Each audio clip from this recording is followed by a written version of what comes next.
సాతాను మన జీవితంలో అపవిత్రాత్మ విడిచిపెట్టి వెళ్ళిపోయిన తర్వాత, క్రీస్తు రక్తం చేత కడగబడి శుద్ధీకరించిన తర్వాత అది మనం విడిచిపెట్టి ఏం చేస్తుంటండి, వాడు వెళ్ళిపోతాడు. అయితే అపవిత్రాత్మ ఒక మనుషుని వదిలిపోయిన తర్వాత అది విశ్రాంతి వెదకచ్చు. ఈ మాట వినండి, నీరు లేని చోట్ల తిరుగుచుండును.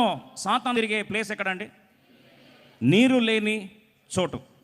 ఈ మాట ఒకటి గుర్తుపెట్టుకుందాం. సాతాను తిరిగే ప్లేస్ ఎక్కడండి? నీరు లేని చోటు. బావినండి.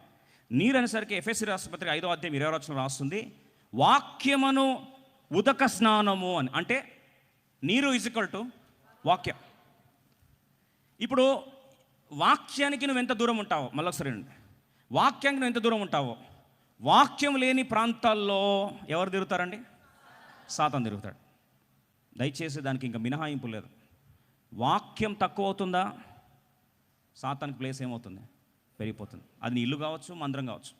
కొందరు మందిరంలో వాక్యం తప్ప అన్నిటికీ ఉంటుంది. టైంపాస్, దండలు వేసుకోవడానికి టైం ఉంటుంది, ఇంకొకరికి దండలు ఎక్కించడానికి టైం ఉంటుంది, రాజకీయాలు డిస్కస్ చేయడానికి టైం ఉంటుంది, విమర్శించడానికి టైం ఉంటుంది, వాక్యానికి తప్ప.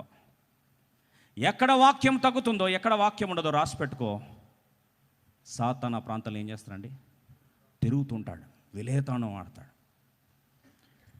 ప్రియ సోదరి సోదరా, don't compromise in the word of God.